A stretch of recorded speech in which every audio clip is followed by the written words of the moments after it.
Bismillahirrahmanirrahim. Assalamualaikum warahmatullahi wabarakatuh. Alhamdulillahi rabbil alamin. Hamdan katsiran tayyiban mubarakan fi kama yuhibbu rabbuna wa yarda.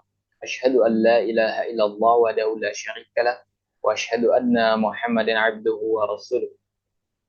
Allahumma salli wa sallim wa barik ala Muhammadin wa ala alihi wa sahbihi ajma'in, amma ba'd. Para jemaah sekalian, marilah kita bersyukur kepada Allah Subhanahu wa taala Rabbul Alamin.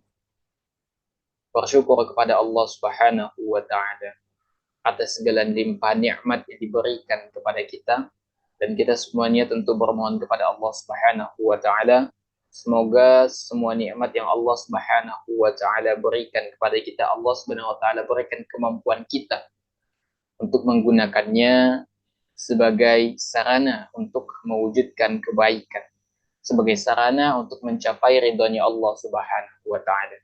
Bukan malah sebaliknya, ya. Bukan sebaliknya, itu malah sebagai sarana untuk menuju kemurkaan Allah Subhanahu wa taala dan sarana untuk menjauhi semua yang Allah perintahkan. Dan justru malah melangkah pada jalan yang dimana Allah Subhanahu wa taala melarang kita atas itu. Ya, kita tentunya bermohon kepada Allah Subhanahu wa taala keteguhan hati, keistiqomahan kita di dalam melaksanakan perintah Allah Subhanahu wa taala. Semoga Allah Subhanahu wa taala memberikan kekuatan kepada kita, memberikan taufik dan hidayahnya kepada kita untuk senantiasa mengamalkan setiap sendi Islam. Ya, tentunya sebagaimana yang dicontohkan oleh Nabi Shallallahu Alaihi Wasallam. Salawat dan taslim semoga senantiasa tersampaikan kepada junjungan kita Nabi besar Muhammad Shallallahu Alaihi Wasallam. Allahumma salli wa sallim wa barik alaihi. Para jemaah yang dimuliakan oleh Allah Subhanahu wa taala, insyaallah pada kesempatan ini kita akan kembali melanjutkan pembahasan kita, ya, dari ensiklopedia larangan dalam syariat. Insyaallah pada kesempatan ini kita akan masuk pada pembahasan yaitu berkaitan dengan makan dan minum dari wadah emas dan perak, ya. Makan dan minum dari wadah emas dan perak.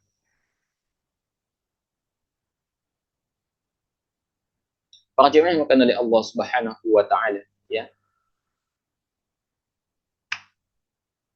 Jadi pada pembahasan kita ini, ya, kita terfokus pada wadah emas ataupun wadah perak yang dijadikan sebagai media baik untuk makan atau untuk minum. Nah, apakah kemudian nanti ini hanya akan terbatas pada aspek makan dan minum saja atau juga, ya, sampai pada aspek-aspek lainnya, insya Allah akan kita jelaskan nanti. Apakah wadah ini, ya, dilarang hanya sebatas untuk makan dan minum atau ada larangan lain juga yang berkaitan dengan masalah itu. Insya Allah nanti akan kita bedah gitu. Para jemaah sekalian, tentu kita, ya, ketika akan makan atau minum, ya, kita perlu yang namanya media, ya. Media itu, ya, bisa bejana, bisa wadah seperti piring misalnya, sendok, ya, garpu, dan lain sebagainya. Alat-alat untuk makan atau alat untuk minum. Nah, pertama yang harus kita pahami jemaah sekalian bahwasanya bahwa hukum asal segala sesuatu itu adalah halal, termasuk berkaitan dengan media makan, ya, baik itu piring, baik itu gelas, sendok atau yang semisalnya. Hukum asalnya adalah halal untuk digunakan, ya. Allah Subhanahu wa taala berfirman, "Waladzi khalaqalakum fil ardi jami'an tsumma istawa ila as-sama'i fasawwahunna sab'a samawat." Kata Allah Subhanahu wa taala apa? Dialah Allah Subhanahu wa taala yang menjadikan segala yang ada di bumi, ya, untuk kamu, dan dia menghendaki menciptakan langit. Lalu Allah Subhanahu wa taala menjadikan 7 lapis langit, menciptakan 7 lapis langit. Wa huwa bikulli syai'in alim, ya. Dan Allah itu Maha mengetahui segala sesuatu. Ini Al-Baqarah ayat 29. Jadi pada asalnya segala sesuatu itu halal untuk kita dalam perkara dunia, ya. Kalau dalam perkara agama beda lagi. Kalau perkara agama itu yang dicari adalah dalilnya, perintah. Tapi kalau perkara dunia, makan, minum, apa saja, hukum asalnya adalah halal, boleh. Ya. Selama tidak ada dalil yang secara khusus ya atau secara tegas melarang hal tersebut. Rasulullah oleh Allah Subhanahu wa taala ya. Jadi dalam ayat ini Allah Subhanahu wa taala memberikan kepada manusia apa? Di muka bumi ini segala sesuatunya, Anda tegaskan lagi ya. Itu ya, tidaklah Allah Subhanahu wa taala memberikan atau menganugerahkan itu kecuali perkara itu adalah halal atau mubah. Kecuali memang ada larangan atas hal tersebut. Para jemaah sekalian, ya ketika kita makan dan minum, ya kita menggunakan wadah. Namun sebagian ya, kadangkala ada yang menggunakan wadah emas, ya. Ada menggunakan perak, wadah perak, ya. Baik makan ataupun minum. Ya. Di sini Syaikhul menukil satu dalil, ya, berkaitan dengan masalah larangan makan dan minum dari wadah emas dan perak. Ya, jadi ini adalah di antara bentuk larangan. Tadi di awal sudah kita jelaskan bahwa segala sesuatu yang Allah ciptakan itu halal kecuali ada dalil yang mengharamkannya atau melarang. Dan dalam hal ini ya menggunakan atau minum ya menggunakan bejana perak atau bejana emas dalam hal ini terdapat larangan dalam masalah itu. Ya. Rasul sallallahu alaihi wasallam bersabda, "Alladzi ya'kul aw yashrabu fi aniyati adh-dhahabi aw al-fiddati innama yujarjiru fi batnihi nar jahannam." Sesungguhnya kata Nabi Shallallahu Alaihi Wasallam, orang yang makan atau minum dari bejana emas atau perak adalah orang yang menyalakan neraka jahanam di dalam perutnya. Ini diriwayatkan oleh Muslim dan yang lainnya. Jadi di sini Nabi Shallallahu Alaihi Wasallam mengatakan bahwasanya setiap orang yang makan atau minum, di mana di dalam proses mereka makan dan minum, ternyata mereka menggunakan bejana emas atau perak. Kata Nabi alaihi salatu wassalam, adalah mereka seperti apa? Menyalakan neraka jahanam di dalam perutnya. Jemaah sekalian, tentu larangan ini tidak terbatas pada bejana saja, ya. Pada piring saja atau gelas saja tidak. Tetapi larangan ini mencakup semua media yang digunakan untuk makan atau untuk minum, ya. Baik itu garpu, ya pisaunya, ya sendoknya. Selama dia terbuat dari emas atau perak, maka kita tidak boleh menggunakan. Itu adalah di antara satu dalil yang dinukil oleh Syaikhul. Para jemaah yang oleh Allah Subhanahu wa taala. Kemudian hadis dari Huzaifah bin Yaman radhiyallahu anhuma bahwa Rasul sallallahu alaihi wasallam bersabda, "La tashrabu fi aniyati adh-dhahabi wal fiddah wa la ta'kulu fi sihafiha fa innaha lahum fid dunya wa lakum fil akhirah." Kata Nabi alaihi salatu wasallam, janganlah kalian makan dan minum dari bejana yang terbuat dari emas atau perak. Ya, dan janganlah pula kalian makan dengan piring yang terbuat dari emas dan perak. Karena barang itu untuk mereka di dunia, ya, sedangkan untuk kalian di akhirat. Ini diriwayatkan oleh Bukhari dan Muslim. Ya, untuk siapa bejana emas dan perak? Untuk orang kafir. Bejana emas dan perak itu adalah kenikmatan yang diberikan kepada orang kafir untuk mereka gunakan di dunia. Ya. Dan kata Nabi SAW, itu adalah kenikmatan yang akan kita nikmati nanti di akhirat, di surganya Allah Subhanahu wa taala. Ya. Maka ini adalah di antara ya dalil juga yang menunjukkan akan diharamkannya makan ataupun minum dari wadah emas yang terbuat dari wadah yang terbuat dari emas atau terbuat dari perak. Dan di antara sebab kenapa kita dilarang berdasarkan hadis ini ya, menggunakan bejana emas dan perak ketika makan atau minum adalah karena itu adalah bentuk tasyabbuh pada orang kafir. Ya. Jadi ketika seseorang itu makan ataupun minum dari bejana emas atau perak, maka dia menyerupai orang kafir karena menggunakan bejana emas atau bejana perak dalam makan dan minum adalah itu di antara kebiasaannya orang orang kafir. Ya, dan larangan ini berlaku ya, baik untuk laki-laki atau untuk perempuan. Intinya hukum haramnya ini berlaku bagi siapa saja yang mengaku beriman kepada Allah Subhanahu wa taala dan hari akhir. Ya. Nah, di dalam penggunaan wadahnya haramnya ini ya, baik wadahnya itu terbuat dari emas murni atau hanya campuran emas saja ya. Jadi tidak murni emas tapi sudah dicampur dengan bahan-bahan lainnya, tetap haram. Ya. Dalam hal ini tetap diharamkan. Ya. Para jemaah yang oleh Allah Subhanahu wa taala ya. Dan di antara salah satu ya alasan atau latar belakang kenapa kita dilarang menggunakan bejana emas dan perak adalah karena apa? Karena itu adalah perantara kesombongan dan bisa menghancurkan hati orang miskin. Iya, ketika kita makan ya atau minum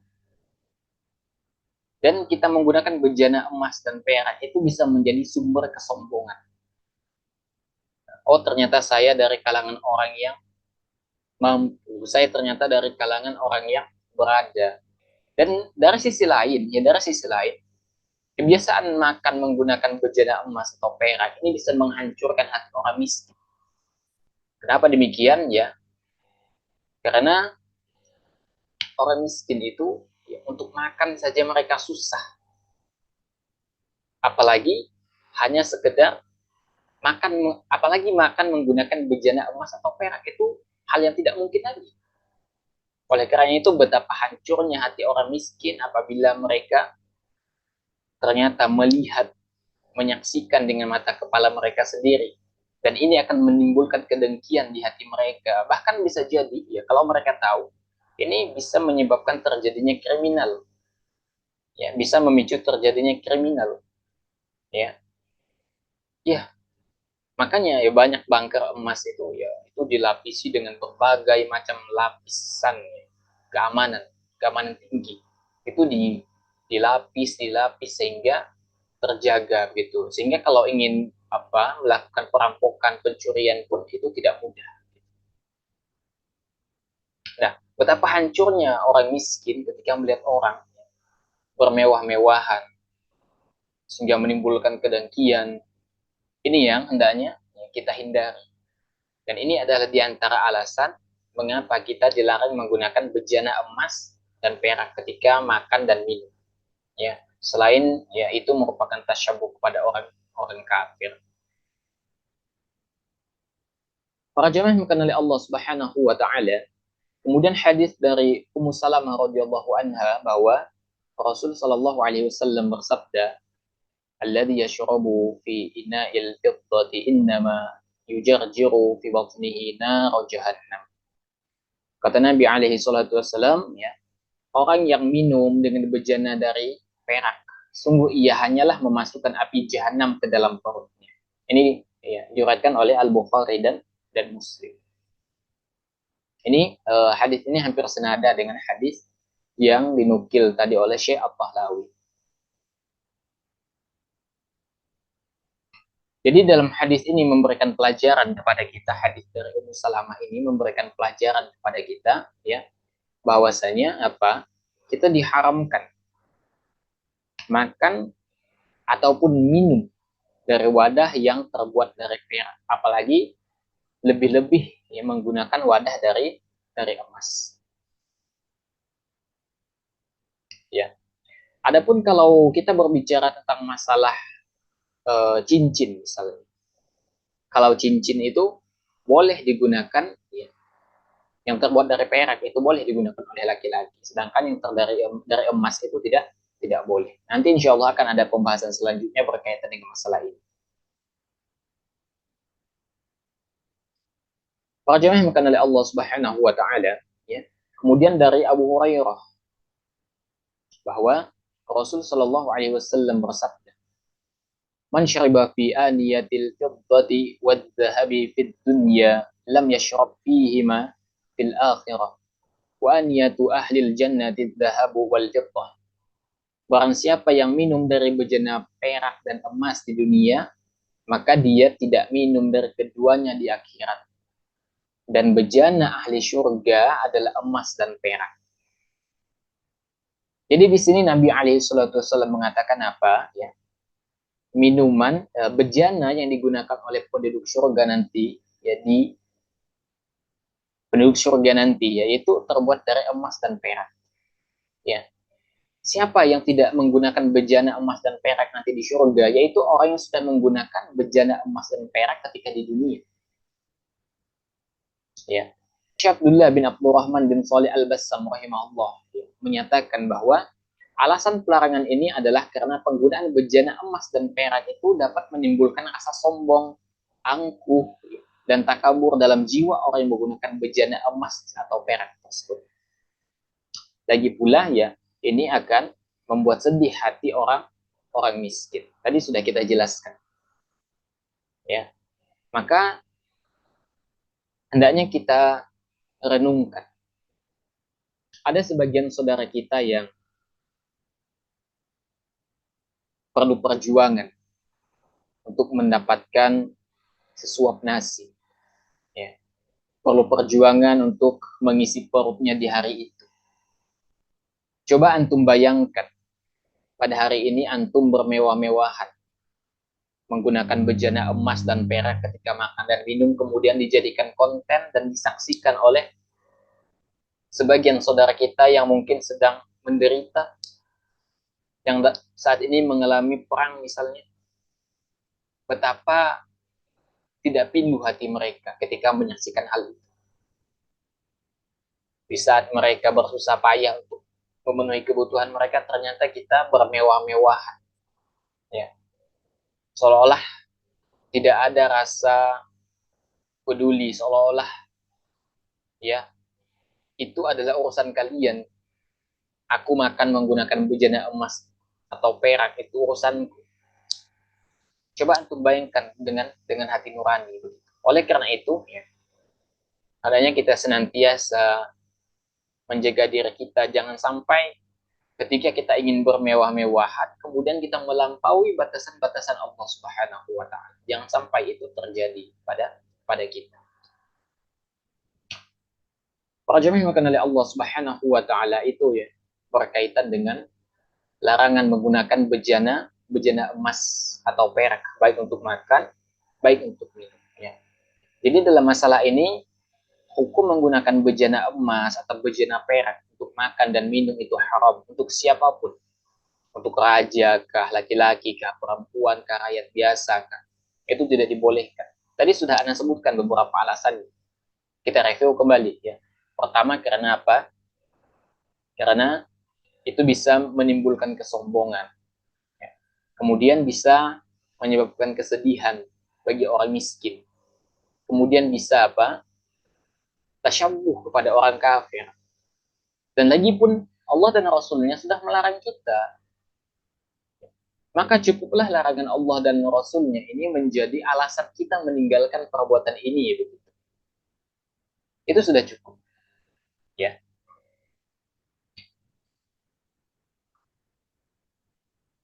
Para jemaah yang dimuliakan oleh Allah Subhanahu wa Ta'ala. Kemudian mungkin menjadi pertanyaan kita, apakah larangan menggunakan bejana emas atau perak ini, apakah hanya khusus larangannya untuk makan dan minum saja? Atau larangan ini bersifat global? Artinya wadah itu kan, misalnya kita jadikan mangkok emas, itu kan misalnya bisa dialih fungsikan, misalnya menjadi cebokan misalnya, ya, atau tempat hanya untuk pajangan misalnya, hiasan ya, hiasan, tidak digunakan untuk makan dan minum. Apakah itu dibolehkan? Apakah larangan itu hanya khusus untuk makan dan minum saja, ya? Atau larangannya bersifat global? Para ulama dalam masalah ini berbeda pendapat. Ya. Dan dalam masalah ini para ulama berselisih, ada dua pendapat. Ada khilaf di antara para ulama. Pendapat pertama mengatakan bahwa, ini pendapat mayoritas ulama mengatakan bahwa ya, pengharaman penggunaan bejana emas dan perak itu bersifat umum. Artinya apa? Bejana itu ya, kalaupun tidak kita gunakan untuk makan dan minum, maka kita tidak boleh menggunakannya untuk yang lain, untuk cebokan kah, untuk hiasan kah, terlebih untuk makan dan minum. Ini adalah pendapat mayoritas ulama ya, mengatakan bahwasanya tidak boleh, tetap tidak boleh. Ini larangan yang bersifat umum. Al-Imam Al-Qurtubi menyatakan bahwa hadis yang menyatakan haramnya penggunaan bejana emas dan perak ya, untuk makan dan minum, dan termasuk untuk perkara yang semakna dengannya, misalnya untuk wewangian, tempat alat celak atau sejenisnya. Maka pengharaman ini adalah pendapat mayoritas ulama salaf dan khalaf. Jadi pendapat mayoritas ulama ini ya, yang mengatakan bahwasanya larangan itu berlaku selain untuk makan dan minum saja ya. Di antara yang merojihkan pendapat ini misalnya Ibnu Hajar rahimahullah, Syekh As-Sa'di, Syekh bin Bas ya, Syekh Abdullah bin Abdurrahman Al-Bassam ya. Bahkan Syekh As-Sa'di mengatakan bahwasanya semua bejana mubah kecuali emas dan perak atau campuran. Ya. Beliau juga mengatakan bahwasanya ya, penggunaan emas dan perak itu ada tiga keadaan. Ya, penggunaan emas dan perak itu ada tiga keadaan. Yang pertama adalah digunakan untuk bejana dan sejenisnya. Ya, digunakan untuk bejana dan sejenisnya. Artinya apa namanya?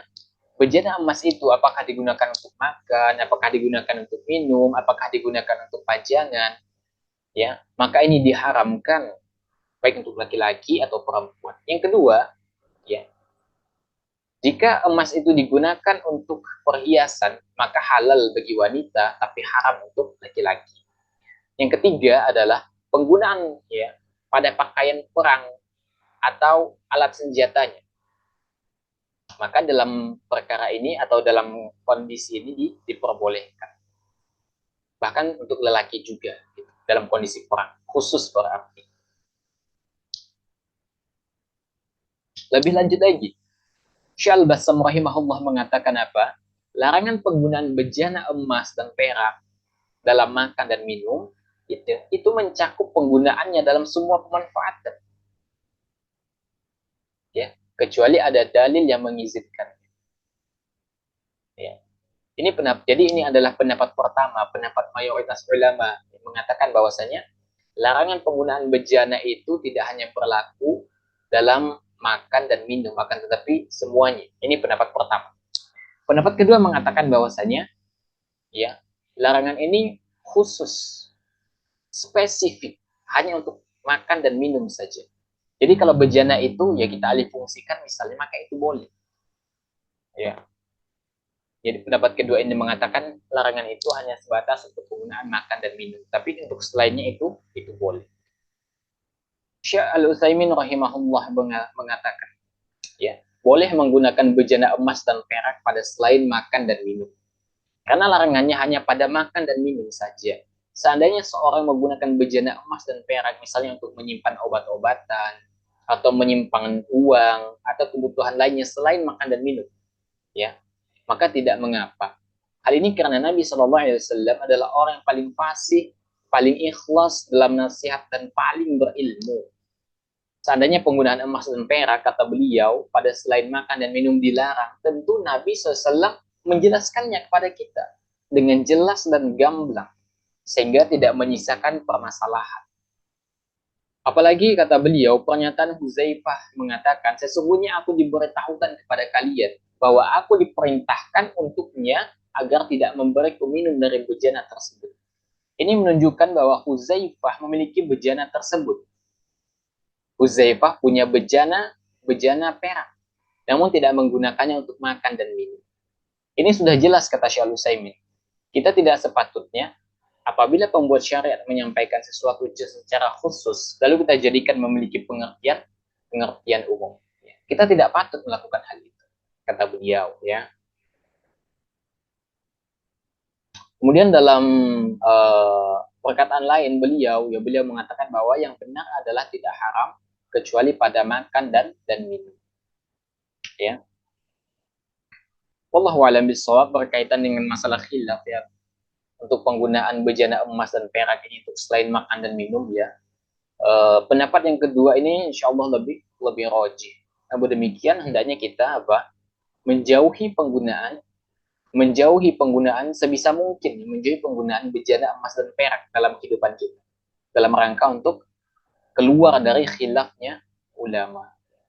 Dan banyak sekarang ya bejana-bejana selain emas dan perak kan fungsinya sama kok. Fungsinya sama ya. Dan tentu itu lebih selamat baik di dalam kehidupan bersosial ya karena bisa mengundang kriminal gitu kan. Kriminalitas makin meningkat misalnya. Selain itu juga kita keluar dari khilafnya para ulama.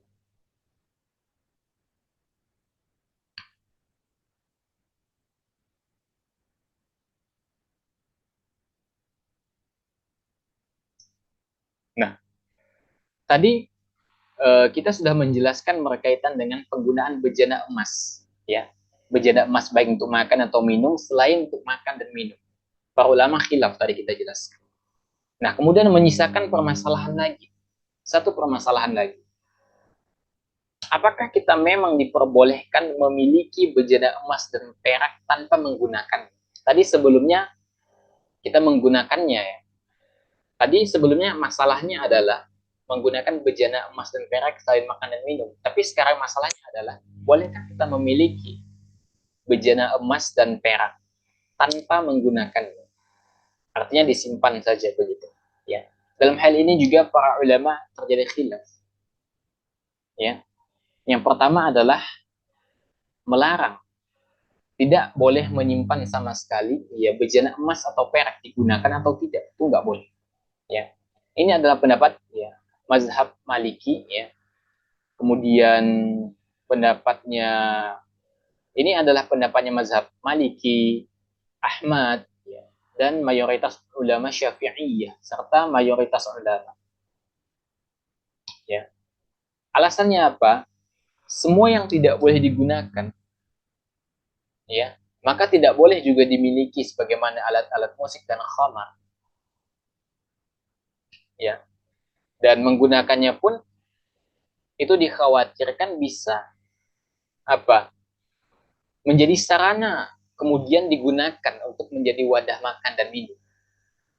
Ya. Oleh karena itu, dalam pendapat pertama ini, ya, berkaitan dengan wadah emas dan perak, apakah hanya menyimpannya saja itu tidak diperbolehkan. Kemudian pendapat kedua mengatakan bahwasanya diperbolehkan kita memiliki bejana emas dan perak. Ya, ini diantaranya adalah ya, pendapatnya Abu Hanifah. Di antara salah satu pendapat dalam mazhab Maliki. Kemudian di antara salah satu pendapat dari Imam Syafi'i. Dan juga ini ada satu riwayat dari Ahmad. Ya. Alasannya apa? Karena nas hanya melarang penggunaan, bukan melarang kepemilikan. Ya. Wallahu a'lam mana pendapat yang rajih. Ya.